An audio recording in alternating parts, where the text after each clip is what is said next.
The Nourish Conference has been a highlight of the whole amount of activities that happens during COP, because it's really connecting with the reality of the everyday solutions and challenges that farmers and livestock keepers are facing and represent in Scotland, but also globally. And it's putting at the center of the discussion human needs, human rights, and the right to food and to a proper, healthy food that actually is also has a social value and keeps sustainable landscapes. When I seen this advertised today, I was really quite interested in the fact that there was going to be farmers from all around the world coming. I've always felt that being a farmer in Scotland, you're in this bubble of only knowing how farmers in Scotland operate, and to hear from farmers, particularly in Spain and Mongolia, East Africa, it was really interesting to find how the regulations are different, the support's different, and particularly the market's very different. Listening to so many people share their experience and then talking about the realities in their community has in a way communicated that the issues around the food and farming space is actually not just happening in Nigeria, and I'm not the only one experiencing this. The Nourish event is really needed because, one, we are building like a network and a movement that can bring together voices of small-scale farmers to be heard by policymakers at all levels, national, regional, and even at global level. And through sharing the experiences with different partners from the world, we are able to put together a message. This event is very important. It's connecting all the dots and building the community and empowering the community around the world to look at food system from a more sustainable perspective, climate, environment, and health. So that when we are dealing with it, we have the knowledge from different partners around the world.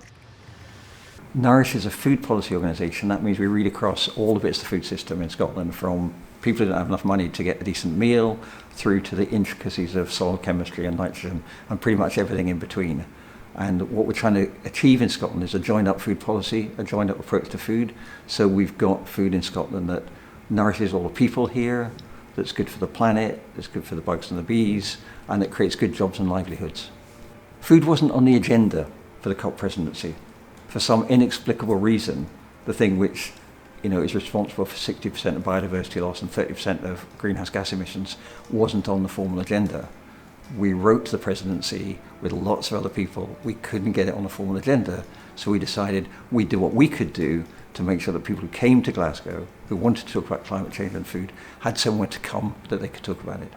The current food problems that we're specifically trying to tackle in the conversations at COP26 is that our food system's driven by intensive agriculture, by industrialized production, by wasteful consumption, and it's a system that is carbon intensive, it's inequitable, it drives unhealthy diets, it drives biodiversity loss, and that's why we need a sustainable and fair transformation of the food system. And what we have seen is that starts at the local level. The leadership and the innovation on that's really happening in cities and communities at the regional level, and that's really what's at the heart of the Glasgow Food and Climate Declaration, which is a bottom-up approach from cities. Well, food system is local, right? I mean, it's one of those things that actually touches upon individual communities. So food is produced and where it's produced is so central for us to look at. However, we also have to look at and understand, we have a global food system, and all these local food systems are actually connected in this actual global food system. So that global governance of food systems is something that we actually have to look at, is how do we take the local food systems that we have, empower local communities, but then take this global jigsaw puzzle and put it together through some sort of global governance, some mechanism that actually watches over and oversees all of it. It's important to take a top-down and bottom-up approach because you need to actually influence governments who are going to drive the policy shifts, the taxation shifts, and you also need to bring in local communities so that they can be part of the solution. Most of the drive for change is at the local level. And what we're often saying is the large-scale industrialization of our food system is what is creating the problem. So looking both at the policy drivers that are going to lead us towards more regenerative agriculture, more focus on local production and local consumption, and then how do communities get brought into this, including the stewards of the land, so indigenous people, those that are actually the farmers, the small farmers, etc. There's 4 principles really that we used when we were thinking about this event and that we've tried to put in practice at the event over these few days of the COP. The first one is a human rights approach and an approach for just transition. It's the farmers who are going to have to make the biggest changes to take the food system in the direction we wanted to go with. A lot of those farmers don't have a lot of money, they have precarious livelihoods, they're taking a big risk. So the approach we take is we have to take farmers with us and we have to safeguard future livelihoods and take a human rights perspective about their right to adequate food, their right to livelihood, their right to land. Second point was about equity and trying to make sure that we run the events in a way that people feel equal. We don't want some important people just talking down to everybody else, getting a round of applause and walking out. It's about a dialogue, people talking to each other and respecting each other's opinions. The third thing is about diversity. We've tried in these 12 days to get lots of different people here with lots of different ideas, lots of different perspectives. We didn't want to make it a place where you can only come if you agree with everything we say. We want to make it a place where people can bring different ideas, talk about them, listen to each other, learn something, rather than just preach to the people, say, we know what we think, right? We all need to learn from each other about what we think. And the fourth point was about sustainability and about resilience. Climate change is a massive challenge to our food system. We need to make it reduce its emissions, but we also need to help the food system adapt to the climate change that's coming down the track anyway, on the sea and on the land. So all the solutions, all the ideas that people come up with in these 12 days are heading in that direction. When we think of carbon capture, we think about forests and peatlands more and more now, but actually because of Scotland's coastline, because we have such an extensive coastline, which is more than the rest of the UK all put together, our blue carbon, which is marine muds in seabeds, which can have seagrass habitats and kelp forests, that actually holds more carbon stores than our land combined. So that really needs protected as much as we're looking at the land.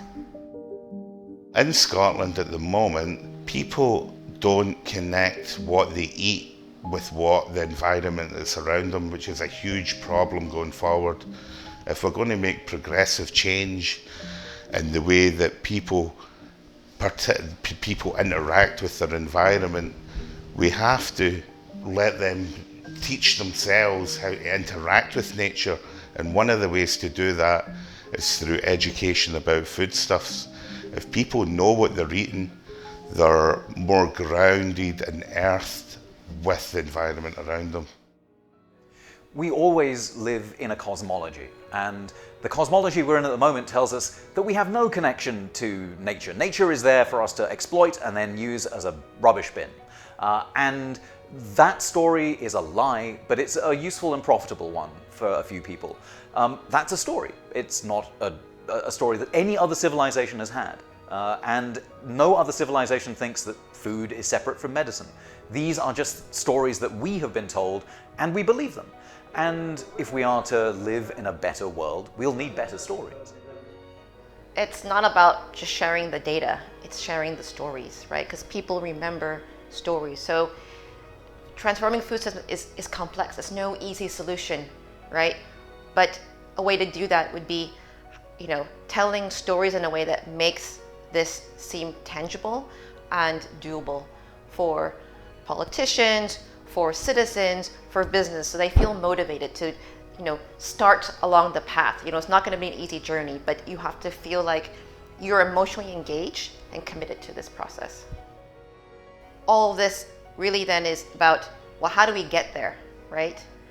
So one of those ways is unlocking financial flows from the private sector, from philanthropy, from other donors. And so this panel is really honing in what is the role of philanthropy in contributing to that call for action.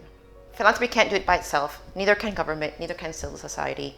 And actually, if you want to transform food systems, a big issue is how do we collaborate better? How do we do it so that it's much more inclusive? Because food system touches everyone, right? We are all part of the food system. And so how do we create a process that's really engaging everyone in co-owning the solutions? Well, we've come to this place because we've focused on only one thing, which is cheap calories, and designed an entire system that's very good at that, but we've ignored all the other things that are important, such as health and equity and environmental sustainability. One of the things that makes humanity flourish is when we are able to collaborate well. In order to collaborate, we need to have common definitions and we need to have a common vision. And right now we're struggling with that, but if we get that, boy, humanity can make incredible progress.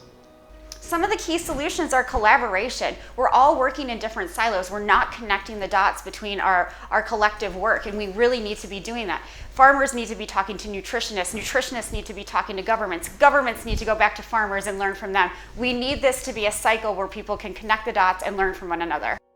I mean, one of the things that really stuck with me is just how important food is. Food is a human right, and it's something that we should all have access to healthy and sustainable diets.